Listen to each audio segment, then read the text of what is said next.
In a truly bizarre scene on the White House lawn yesterday, Trump stood next to Elon Musk in front of a row of Tesla vehicles, and while answering questions from the press, did his best to play the role of pushy car salesman. The president, who donned a McDonald's apron on the campaign trail and promised to bring the U.S. economy roaring back to life, was instead more concerned with propping up the wealth of his billionaire sidekick than about the plunging stock markets that are wiping out the 401ks of the working-class Americans he claims have given him a powerful mandate on the economy.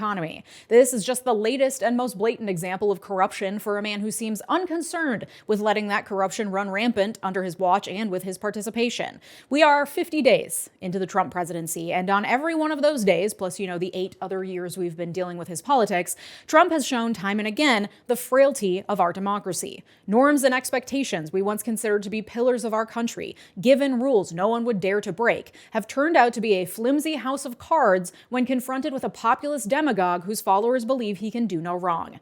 Today, we're talking about Trump's blatant, flagrant corruption and what, if anything, we can even do about it. Let's get into it. Thank you to my partner on today's video, PDS Debt. Credit card debt sucks. I've talked about this before, but I've been buried under more credit card debt than I care to admit to, and it is so painful to have that debt and to watch the interest alone just pile up.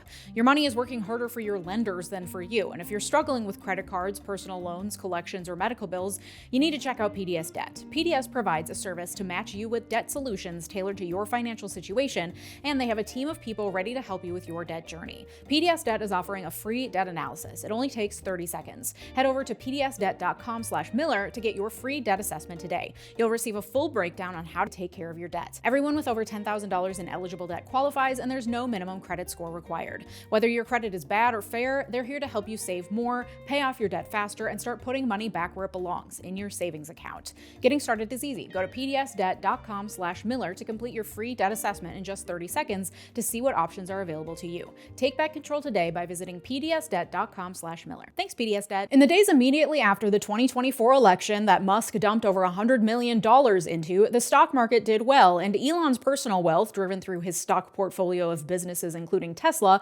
absolutely skyrocketed. It seemed as though the ROI on buying the American presidential election really paid off for Elon. Now, however, as America makes enemy after enemy of our allies, and Elon sends his band of hyenas to tear apart government agencies and upend the lives of career civil servants using particularly cruel and unusual tactics, Wall Street has suffered, and according to a recent CNN headline, is turning its back on Elon Musk. Over the weekend, in an interview with Fox, Trump acknowledged that there might be a recession looming on the horizon, sending stocks even lower than they had already fallen. In a particularly SNL-worthy scene, the Trump administration was defending its economic choices on Fox, while the scrolling stock ticker at the bottom of the screen showed the market falling in real time. Some of our closest friends and allies are hitting us with retaliatory tariffs, their populace furious over pointed attacks from America and leading boycotts of American goods. The EU has slapped exports from southern states with additional tariffs. Businesses, especially the small business owners who Trump claims to love so much, are left to pick up the pieces, trying to plan ahead in an economy that is reeling over whiplash after whiplash. Elon Musk's Tesla has been especially targeted, with Europeans choosing not to purchase Tesla vehicles and U.S. Tesla dealerships being targeted for protests and vandalism. Tesla shares soared 91% after Election Day, according to CNN, but have since lost virtually all of that post-election value surge. Just since Trump took office, Tesla stocks have lost 38% of their total value. And so Elon Musk turned to Daddy Trump to help save his failing reputation and businesses by using his position as president of the United States to help his friend sell cars. As one commenter on Reddit put it, it's like watching a parent buying the whole catalog when their kid fucked it up on their school fundraiser. These men are babies, and they think they can get away with anything because they mostly can. Tesla stocks jumped a little after the Tesla White House photo op, with no apparent moves by anyone to address the blatant abuse of power. And let's just define corruption quickly, because I think we very easily attach the term to foreign governments. The Mexican government is corrupt for accepting bribes from cartels, for example, which has been the accepted narrative about Mexico for at least the last 50 years. But when it comes to the United States, and especially the presidency of Donald Trump, we have a way of redefining things, because they definitely could never happen here. The Legal Information Institute defines corruption as, quote, a dishonest, fraudulent, or even criminal act of an individual or organization using entrusted authority or power to make a personal gain or other unethical or illegal benefits. It goes on to say that, quote, a lack of transparency and effective regulations are often the main causes of corruption. And while it seems like Trump and Elon are being transparent at least to their supporters, because of their willingness to so blatantly commit corrupt acts, that's not what transparency looks like. For example, anytime I place an ad in one of my videos, I have to verbally state that the brand is partnering with me or sponsoring me, meaning they are paying me to say these things. I also have to check a box so that a notification appears at the beginning of the video saying it contains paid sponsorships. Not disclosing who is paying me to say what goes against standard consumer protection regulations. Influencers as big as Kim Kardashian have faced lawsuits for not properly labeling their posts as ads because it means two different things to consumers when I say, hey, here's an ad that I'm personally gaining from versus, hey, I'm not getting paid, I'm just showing you a product or service I like. It protects consumers when we require disclosure when someone is getting paid to say something. And those disclaimers apply to everyone except politicians, it seems, because they're able to spin things by saying, no, they didn't pay me directly, this isn't an ad. Meanwhile, the company or its investors or owners are funneling millions of dollars into dark money nonprofits that help the politician get reelected, or are flying them around in private jets, or are in other ways doing things that do personally benefit the politician in a quid pro quo fashion with just enough plausible deniability to somehow make it legal. It's just an exercise of their First Amendment rights. This despite the fact that federal law has for decades recognized the need to protect against corruption in the government generally. The Hatch Act, passed in 1939, forbids, among other things, officials paid with federal funds from using promises of jobs, promotion, financial assistance, contracts, or any other benefits to coerce campaign contributions or political support. This, however, does not apply to the president. The president is explicitly exempted from this law, because of course. There are, however, other rules that do apply to the president. Specifically, the Emoluments Clause in the Constitution prohibits the president from accepting gifts or payments or other personal gains or wealth from foreign governments. The Constitution also prohibits the president from accepting money or gifts from states. Criminal law prohibits everyone, including the president, from trading on insider information, committing fraud, money laundering, Ponzi schemes, bribing foreign officials, etc. The Ethics in Government Act requires certain financial disclosures for government officials, including the president.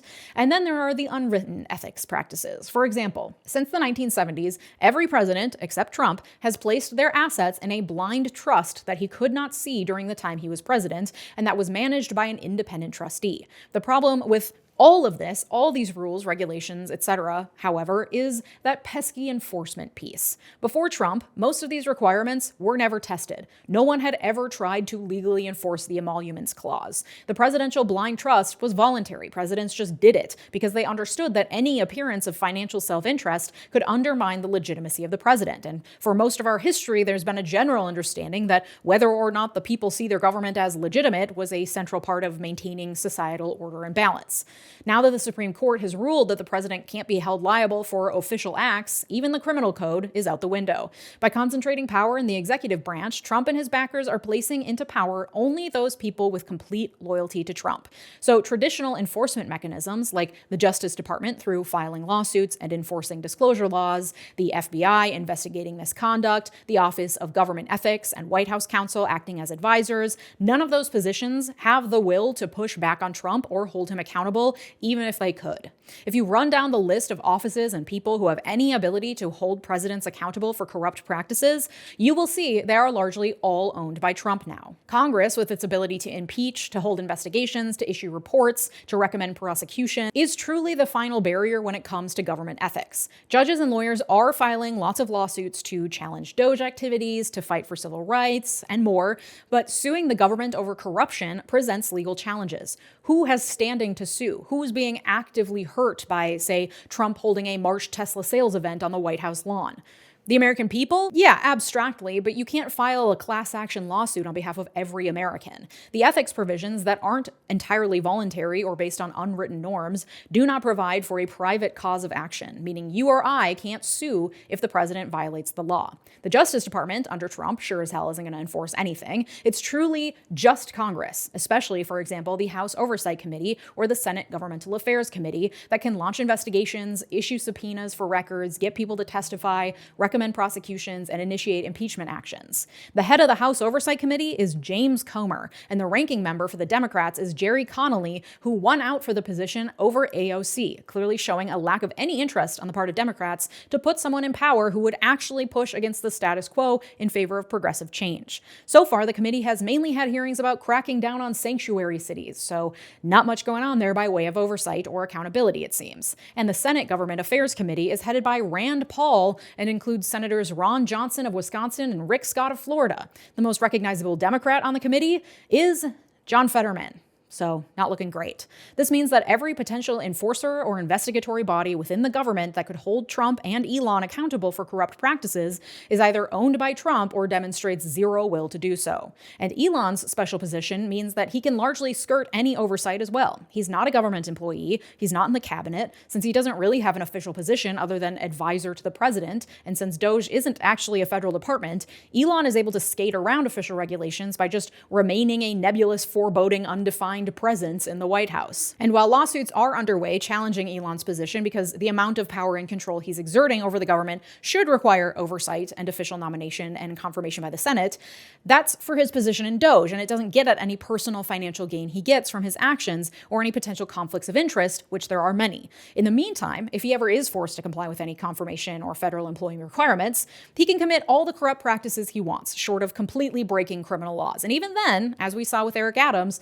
Trump owns the DOJ and can cut deals for the right people. So while my friend, whose state job relies on federal funding, cannot legally accept so much as a gift basket, Trump gets to hold $1 million per plate dinners at his private estate in Mar-a-Lago and offer $5 million one-on-one meetings to anyone willing to pay. And Elon gets to cancel the government contracts of his competitors and remove key agencies and government employees tasked with overseeing the regulations of his many businesses, all while lying about the amount of money DOJ is actually saving the American people, attempting to avoid Freedom of Information Act requests, and refusing to have DOJ employees submit to thorough background checks. It is feigned transparency through overtly outrageous acts that obscure the actual backroom deals and bribery happening, largely instigated by Trump and Elon for their own personal accumulation of wealth. It is textbook corruption through and through. And yet their followers are largely buying it, hook, line, and sinker. While polls show the vast majority of people disapprove of both Trump and Elon, with Trump's approval numbers on the economy the lowest they've ever been in either of his administrations, their most ardent supporters believe this is all just part of the plan, that they have to just tighten their belts a bit to get through the rough patch that will eventually give way to the great America Trump's been promising them for a decade. Which brings us to the other side of the important discussion we have to have about the frailty of our democracy, as evidenced by the behavior of Trump and Elon. Part of the bargain of government, the agreements that are more like gentlemen's handshakes than established law or ethics, is the assumption that the people would be unwilling to elect and intolerant of an executive that clearly puts his own personal interests and that of his billionaire friends above the good of the people and of the nation. Yet, despite 4 years of evidence during his first administration that he is solely interested in personal gain and power, including official congressional reports indicating evidence that he routinely violated the Emoluments Clause while in office, we chose to elect him again. We chose this. I mean, I personally did not choose this, but as a body, as an electorate, we saw all of it and we chose this. And we can blame stupidity and our failing education system all we want. And certainly it is part of the problem since 20% of high school graduates are functionally illiterate, a rate that I'm sure is about to increase as the Department of Education is completely shut down. But the 77 million Americans who voted for him aren't all stupid. They're not. They're maybe bigoted, intolerant, lacking in empathy, prone to black and white thinking, lacking in some higher level critical thinking skills maybe, but this isn't idiocracy as much as our current era is often compared to that movie. The 77 million Americans who purposely showed up to the polls and filled in the bubble next to Donald J. Trump aren't all just spending their days sitting in front of the TV on their hybrid toilet chairs chugging Mountain Dew, being outwitted by sly politicians who've pulled the wool over their eyes. I think that characterization lets them off the hook too easily, like they're just childlike adults who didn't know any better. Many of them knew exactly what they were voting for. Some of them are regretting it, and I do feel a sense of schadenfreude when I see those videos of Trump supporters being like, wait, I don't like this now that it's impacting me. But most of his ardent supporters are watching this unfold and saying, hell yeah, brother. A great recent example of this is the viral clip circulating from the YouTube channel Jubilee, in which liberal commentator Sam Seder takes on Trump voters. What's the problem with xenophobic nationalism? Don't you think that's better for Americans in general? I mean, that is what America is. It's rooted in European identity and Christian values. That's what it has been. Would you really disagree with that? I think what you're expressing, though, is really what the Trump movement at its heart is about. And I think that's problematic. I disagree. I don't think Trump's anywhere close to being a Christian nationalist. That's ridiculous. Trump's basically a Democrat from 15 years ago when it comes to social issues. So you don't think that he's conservative enough for you? Oh, definitely. Nowhere close. No. He's not xenophobic enough for you? No, he's trying to import a bunch of H-1Bs. Are you kidding? Right. Oh, so you want to get them out too? Yeah. No, I think you're making my argument for me. That girl is not a hapless dum-dum. I could call her a number of different names, certainly, but she knows exactly what she's talking about and what she voted for. And she thinks he's not going far enough. Part of the agreement between the government and the governed in a democratic system is the assumption that the people wouldn't tolerate an executive that acts in an anti-democratic nature, at least not for long. But we saw it, and then we re-elected him, this time by an even larger margin. Many of our states are jerry-rigged to hell, voter ID laws make it harder for certain people to vote, the carceral state has rendered a major portion of the minority population ineligible to vote. That is all true. It was also true when Obama was elected. It was also true during the civil rights movement. Disenfranchisement has been happening in this country since we invented the vote, so I don't think that it's solely to blame for the downfall of a democracy that has managed to hang on for 250 years, even with mass attempts at disenfranchisement. A country that until recently had largely moved towards granting more rights to people over the centuries as opposed to taking them away. And yet we, the people, have, through a democratically held election with very little evidence of tampering or fraud, chosen a man known for being self-serving and corrupt. We have broken our end of the agreement for upholding democratic ideals. And then one major thing that has changed in recent years that has dramatically impacted political outcomes is Citizens United, decided in 2010, that gave corporations arguably more First Amendment free speech rights than individual citizens, that unleashed a wave of moneyed interests infiltrating our elections and government. The presidential election immediately after that 2010 Supreme Court decision saw a dramatic increase in spending by both candidates, and the problem has grown worse ever since. Allowing that level of wealth to infiltrate our government was the beginning of the end for democracy. When the people with money have a stronger voice than the people without money, they are able to get their own into the upper ranks of power. We've always known that there are two justice systems in this country, one for the poor and one for the rich. So when you put the very rich in charge of the whole system, the people who are used to getting whatever they want with impunity, that removes any incentive for them to give a shit about the rest of us because they don't have to. And they have money and power in a country where the fabulously wealthy are put on pedestals and assumed to have really figured it out and achieved the American dream. So they're able to convince the people that they know what they're doing and that one day some of us little guys, if we just work hard enough, might get to where they are. And through vast ad campaigns and photo ops and propaganda, they can spin the narrative and convince the electorate that this is what's best for them. The American dream is truly the ultimate cult, and people most likely to fall victim to a cult aren't the dumbest people in the room. There are many reasons someone might fall prey to a cult, but studies show that most vulnerable are people who are attempting to escape difficult or stressful situations, who suffer from socioeconomic instability, who have suffered childhood trauma, a lack of a supportive community or family structure, or substance abuse issues. Those also happen to be the predictable outcomes of a society formed around late-stage capitalism, where wealth is concentrated at the very top, and most people feel desperate and concerned for their ability to provide for the very basics needed to survive. When you are desperate and looking for someone who has figured it out to guide you, it can be really enticing when a rich, charismatic man tells you he loves small business owners, tells you that as a white Christian you've been persecuted and victimized, who promises to fight for you against the crooked establishment that brought you down in the first place. Never mind that he's friends with the entire crooked bunch and just seeking greater power for himself by manipulating you. It's a cult. And we live in a country where the conditions are ripe for the taking, whether you're peddling an MLM to moms trying to make ends meet, or self-help courses for lost actresses like with 𝗓𝗓𝗓, or an escape from the poverty-stricken, jobless, drug-addicted reality you might find yourself in anywhere in America. And so here we have arrived, where the largest cult in America has managed to gain total control, with members infiltrating the executive branch, in Congress, in the Supreme Court, and the leader of the cult, Donald Trump, can do no wrong.